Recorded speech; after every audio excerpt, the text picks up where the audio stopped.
Наступное. На сегодняшний день нам ясно, что уровень жизнеспособности организма, то есть уровень его противостояния болезням, зависит от одного фактора — от наличия психической энергии. По этому поводу в Агни-йоге написано: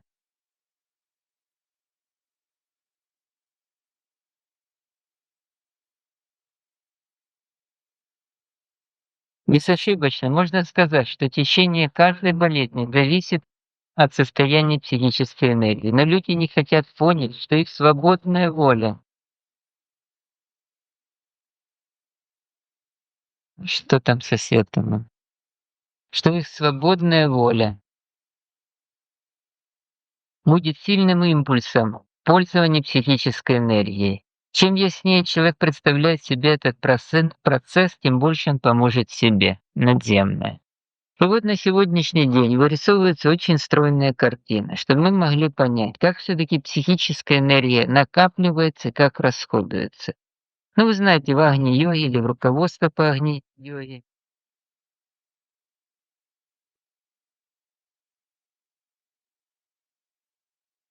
вот как по Агни-йоге есть много таких примеров, как накапливать энергию, как расточать энергию. Но нас интересует все-таки система, то есть механизм, как человек получает энергию.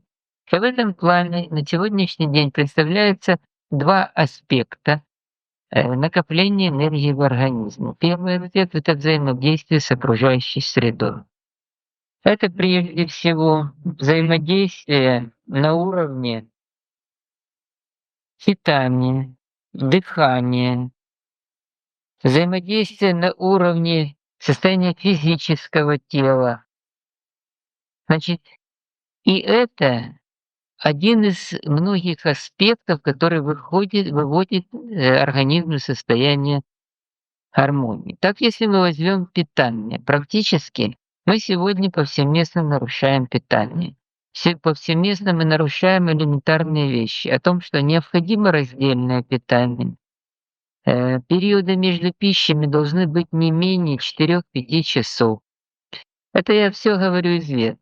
Значит, последний прием пищи желателен после 18 часов. То есть нам пища необходима для поддержания нашего энергетического состояния. Но в какой мере? На сегодняшний день вырисовывается очень интересная вещь, что оказывается организм через питание получает лишь часть энергии, а другая часть энергии идет из космического пространства, из окружающей среды. А если мы только через питание пытаемся получить энергию, то организм как бы теряет определенные свои функции. Вы знаете практически, что сегодня под влиянием стресса человек начинает есть очень много. Почему? Потому что в этот момент организм испытывает нехватку энергии, но нехватку энергии более высокого уровня. Но мы стараемся, значит, пополнить этот запас именно питанием. Второй аспект — это дыхание. Очень важно, чтобы вы правильно дышали и дышали чистым воздухом. Это легкая пранаяма, ни в коем случае не глубокая, но легкая пранаяма, она всегда дает возможность.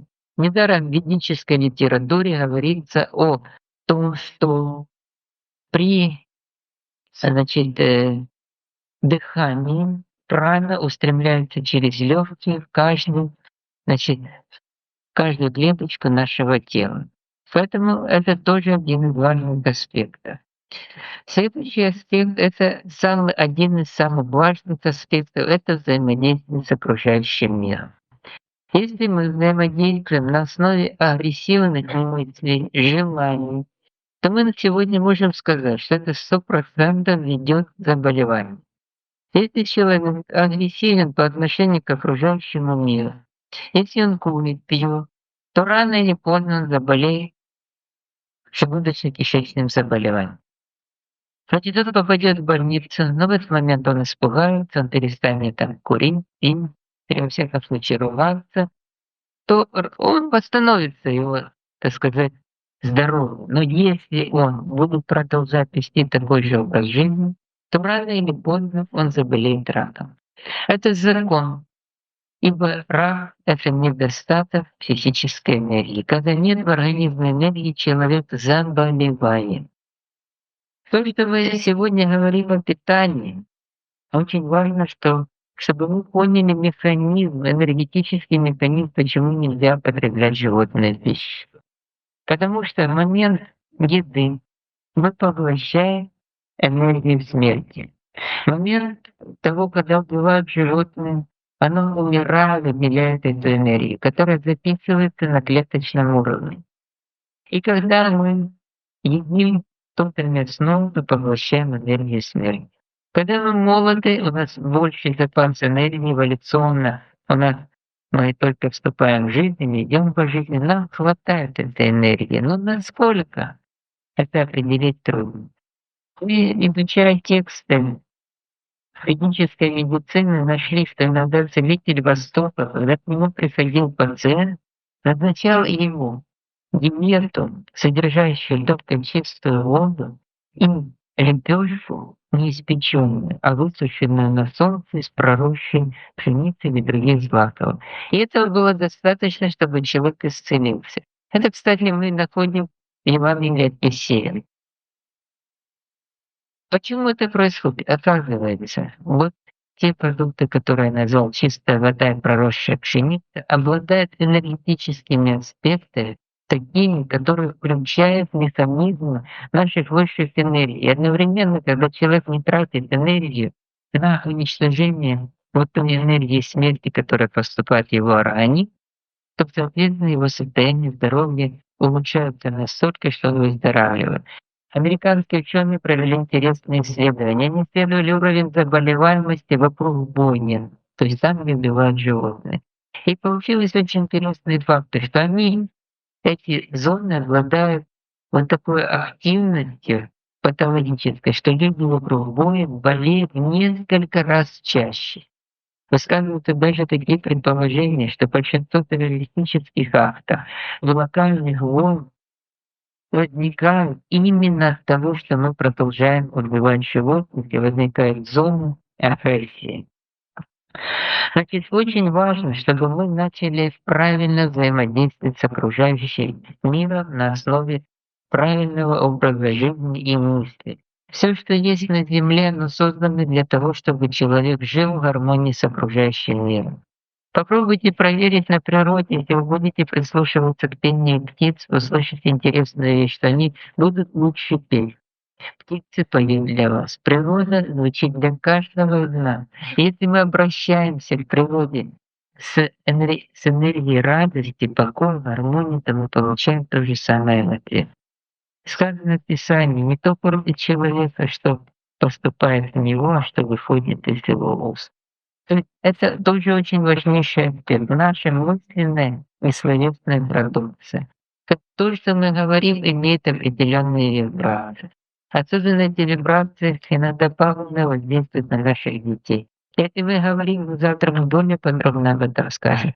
Если мы говорим своему ребенку: "Ты балбес, почему ты не выучил уроки?", то мы программируем его, что он будет именно балбесом. Если мы говорим, что ты ничего не можешь, он ничего не может, потому что мы ему даем программу. Потому что на сегодняшний день ясно, что до 21 года ребенок получает энергоконтакт с окружающим миром через своих родителей в той или иной форме. Чем меньше ребенок, тем интенсивнее идет энергоконтакт, он обучается через своих родителей. Но об этом завтра, это очень интересная тема и длительная. Аколах Бармесида из Великобритании, который 10 лет оперировал больных по поводу рака, а по закону Великобритании он должен предупредить и сказать, что человек болен раком, значит, и сказать, что вероятность исцеления равна 50, 10, 20%. Как-то встретил на улице больного, который должен был умереть. Он отказался от операции, у него была 4-я клиническая стадия рака. Бармесингер не поверил. Он вернулся в клинику, поднял картотеку, историю болезни, дальше вот это живо. Он начал исследовать больных. Тех, которые должны были умереть и которые должны которые отказались от операции. Он увидел интересную вещь, что 7–10% этих людей выздоравливают. Он начал исследовать причину. Почему? Очень интересные причины. Один человек, который последние 10 лет судился со своими родственниками по поводу наследства, когда он узнал, что он смертельно болен, а операция, в общем-то, вероятность ее низкая, он позвонил своим родным и говорил: «Ну, в общем-то, вы берите сами наследство, меня это не интересует». Он выздоровел.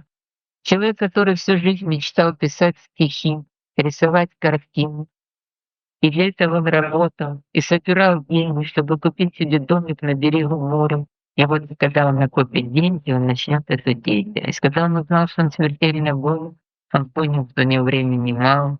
Он едет, снимает квартиру, начинает писать стихи, рисовать картины, он выздоравливает. Интересный пример приводится по врачу иммунологу, которая приехала в Лондон из Бразилии, чтобы дать образование 2 своим дочерям. Но она там жила 8 лет, и 8 лет ей не нравился климат. Работала она не по специальности, работала врачом-клинициста. Каждый день она с трудом ходила на работу. Климат Лондона ей не нравился. И через 8 лет умирала.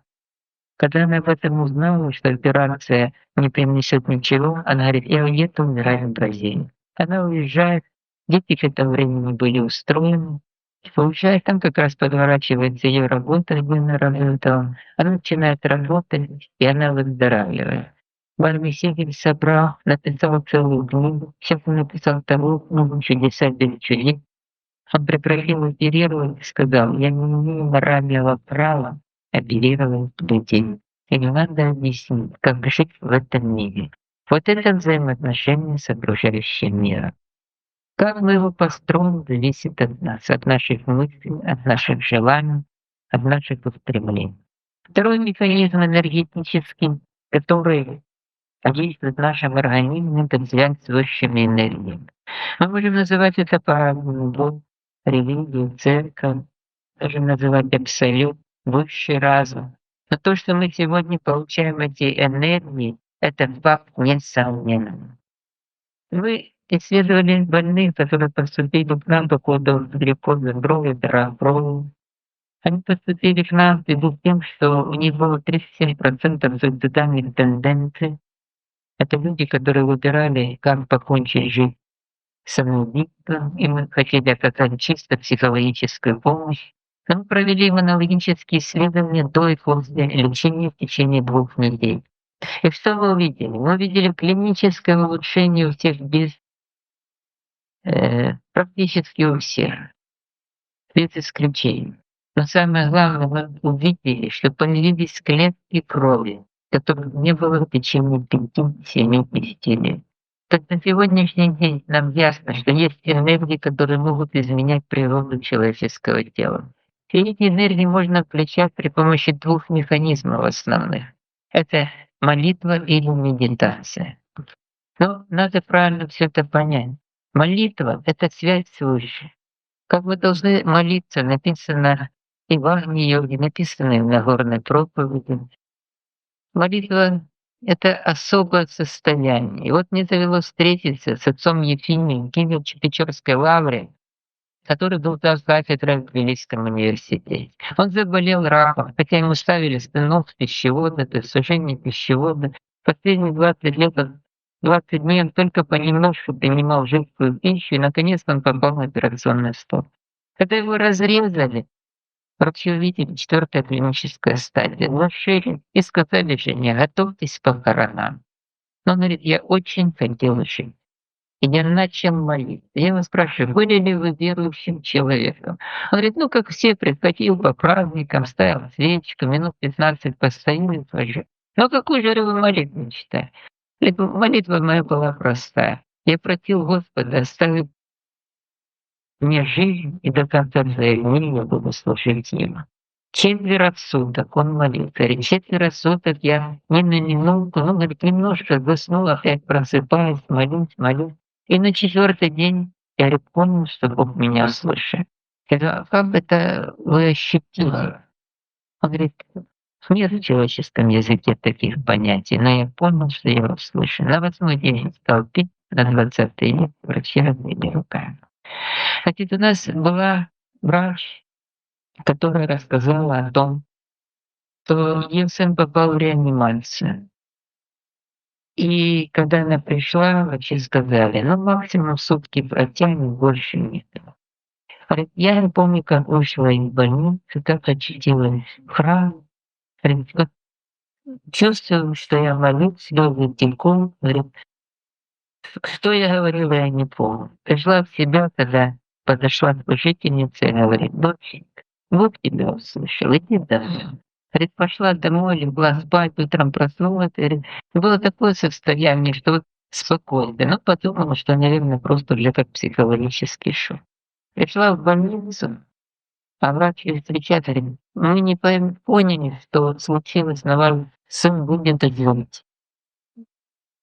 Значит, можно приводить много таких примеров. Есть такая книжка "Православные чудеса в 20 веке". Почитайте ее внимательно. "Дед чудесных исцелений". Мы проводили такие исследования среди наших пациентов. В самом деле, у нас был один пациент, у которого дед служил в дальневосточной военной бригаде.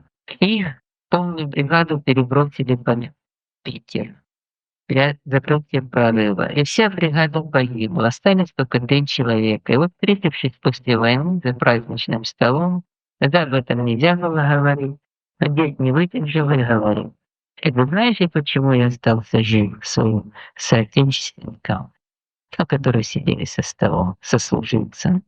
Говорит, это потому, что я каждый раз читал молитву". Вот, говорит, мне дед дал молитву. Он едва тоже улыбнулись и достали точно такую же молитву. Они были родом из одних мест. Значит, когда я рассказал этот случай своему соседу, он сказал, он был ранен в руку, сегодня прошел в церкви. Он говорит, вот единственный раз, когда я не прочитал молитву, я был ранен в руку. Значит, и таких случаев можно очень много собрать. Значит, мы не стараемся никого агитировать. Наша лекция, наше миропонимание, мы говорим, что это есть. Насколько это вы вместите в себя, насколько вы попробуете это сделать для себя, зависит прежде всего только от каждого человека. В Ведах сказано, что чем человек отличается от животного, что у них общего, чем отличается. Общего у них желание есть, желание спать, желание совокупляться и при необходимости желание обороняться. И только человеку дана возможность стремления к прекрасному, ему дана возможность объединяться и общаться друг с другом. Вот как мы строим свою жизнь, на каком уровне, это зависит только от нас.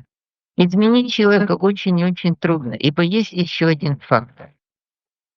Фактор, с которым мы непосредственно столкнулись, что практически помочь можно человеку только в том случае, если он хочет, чтобы ему помогли.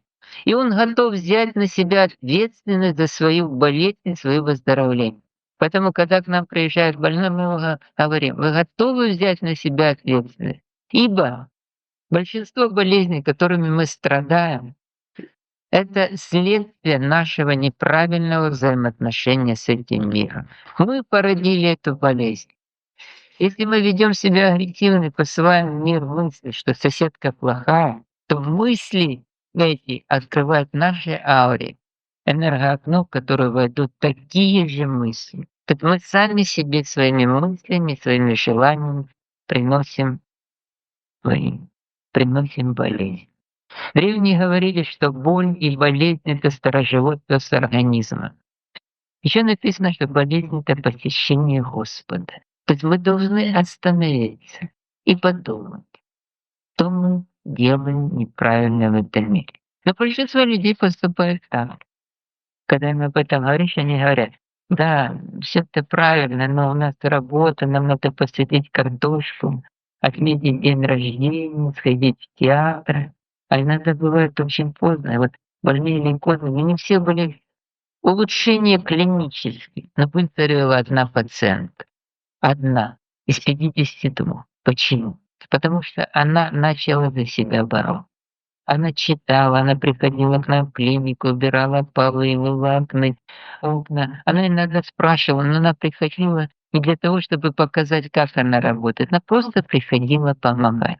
И мы на сегодняшний день знаем, что человек, который совершает работу для других, он всегда получает эти высшие энергии. Это закон. Вот о законах мы поговорим завтра, а жизнь, ну, главное, что она через год поехала от Сочи, Дивеево, и Серафим Саровский, и там возле храма целебный источник, май месяц. Это довольно холодно, и все там перед службой купаются. Женщины в комбинациях, мужчины в трусах и идут на службу. Вот она выкупала. Для нее простуда, у нее иммунитета практически на тот момент было очень мало. Простуда для нее это уход физического плана. Уход, именно уход, но не смерть, ну так называют, что человек переходит в новое состояние. Но она выкупалась, одела платье и пошла на службу. 4 часа простояла, ну чем не ее. Высушила на себе все белье и практически стала здорова. Не только поэтому. Когда мы ее спрашиваем, ну было страшно? Вы знаете, говорит, не было. Была вера. Вот один из факторов. Вера дает энергию. Поэтому еще древние писали, вера — это громадная целительная сила. Если человек верит, он обязательно дает себе возможность подняться на более высокий энергетический уровень. Мы сегодня знаем, что медитация — это особое состояние сознания. Мы создали систему, которая основана на первой ступеньке медитации. Медитация — это в переводе созерцание, размышление. И вот на своих сеансах мы просим больных, чтобы они остановились в своей суете жизни и подумали, от чего мы живем, для чего мы страдаем, как возникла болезнь.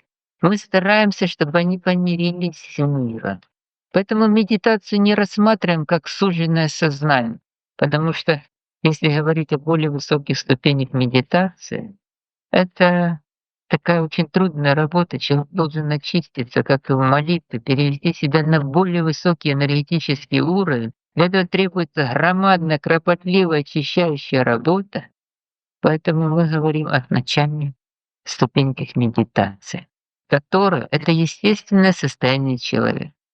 Когда мы дети, нам нравится. Идет дождь или идет снег, идет, и мы хотим гулять, мы общаться хотим с природой, нам нравятся цветы, нам нравится и грязь, мы любим по грязи, по лужам ходить.